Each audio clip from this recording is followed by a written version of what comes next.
तेरे दरबार में आज की शाम काली बिल्ली उजली हो जाए। पुरान हो गई ढेरी। सुना कलकत्ता जागरण में रुआ ढेर दिन से कहता। सुनी सुनी नया कुछ। अरे सुनी बात, आज जो तेरे दरबार में ताली ना बजाए हाथ में खुजली हो जाए। ना ना तारा मुहवा पे खुजली हो जाए। तोहरे मुंह में कोकुलहट हो जाए। खुजली हमने के भोजपुरी ना कहले जा, कोकुलहट कहले जा भोजपुरी में। कहाला नु नोचनी नोचनी ओकरा कहल जाला भोजपुरी में। राजन भैया राज किशोर भैया। लेकिन गीत के रुआ पहले गीत गाई आ चेक करी कि रुआ इनका मुंह पे खुजली हो जाए नु कारण नोचनी हो जी नोचनी। आई कैसे अपन टीम के चेक करी, हमार टीम में तैयारी में बा। हमार देखो हां चेक करो, दिखा दे यूट्यूब वाला भाई नहीं अच्छी। तो ताली सभे के इज्जत हो जाता, ताली बाजी जे सभे के उतनी नाच के बता दी जाता। आई रोना सब खातिर वो गीत गावतनी भैया वो एक सर्व कर दीजिए। हां कि कमर हिलेला हो कमर हिलेला, अरे कि स्वर्ग से छोड़ी माई धरती पे आवे,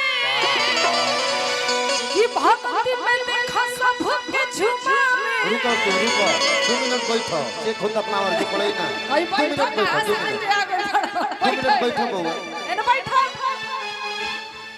अरे की खुशी में कोई खाना नहीं मिला, आ सभे के वजह से जतना लोग बैठल बहुत ताली बजाई, आ जे लोग खड़ा बहुत नाच के दिखाई। बात अब हमारी इज्जत में आ गई बा, तो सभे के झूम के बताइए एक बार। आई छपरा जिला के बात बा, एजा के लोग लयदार बड़ी हम सुनले बानी, अब कहूं के बा फोटो तड़ी कैसे का करतरी फोटो तड़ी ताली बजावे खातिर।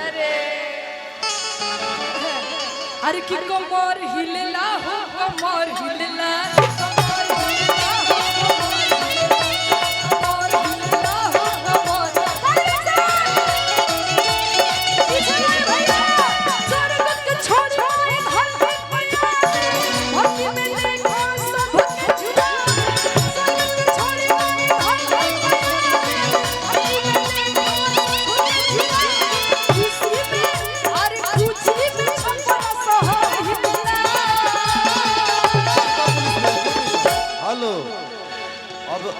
कहाँ बुझाइल सुनाइल भैया ताली ताली तनिको सुनाइल हो गई कहाँ सुनाइल देखो। सुनो सुनो के ताली बजावत रहे, बुझात रहे कि सास पतो चारो झोटा झोटी करत लोग। ये लोग चारों को ऐसे ऐसे अपन वही में घूंघट में करत रहे। देखो ताली कैसे बजेला, आ केंगा बजावेला छपरा जिला के लोग ताली केंगा। तने बजाओ, तने हाथ उठा के पूरा पूरा आई का मछवा खड़ा कर लिया पूरा पूरा हाथ का। हेलो हेलो एक मिनट, अब हमार बारी बा, ये ढूंढम आई है कितिया होई। आ देखिए कैसे ताली बाजी रौरा खातिर गीत चेंज कर दी का, हम पूछू कदी तब लोग ताली बजे। अरे कि टुकु टुकु देखना से कुछ ना होई। तने तुम हाथ उठा के सुने ही कोई से कुछ ना होई। तो जब ले ताली ना आ जब ले कमर ना, तो जब ले ताली ना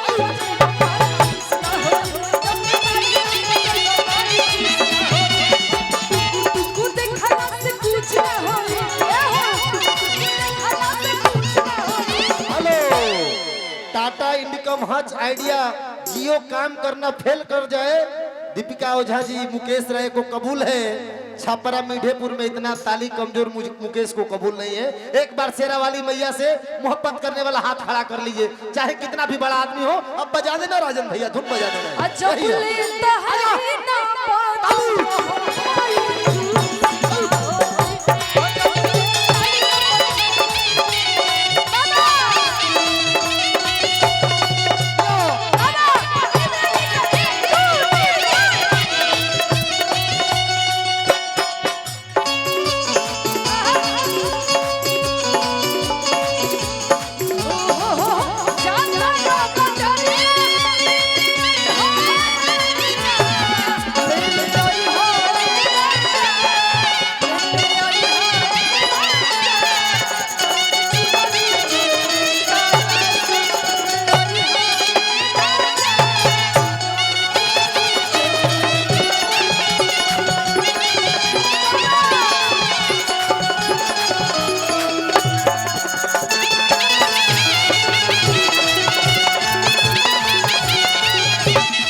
भीड़ होला जहवा माई के मंदिरिया बड़ा भीड़ होला जहवा माई के मंदिर पलम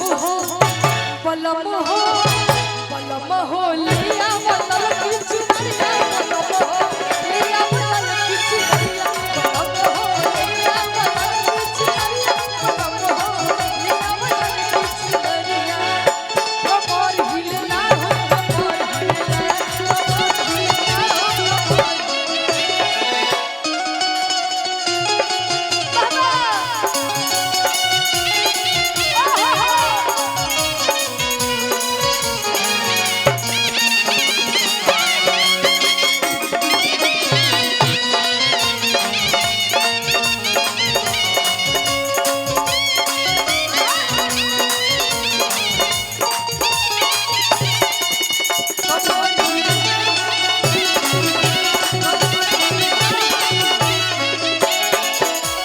देखिए बड़ा सुंदर वो गीत हमरे याद आइल है शिवानी जी बुला ली आई आई आई आई आई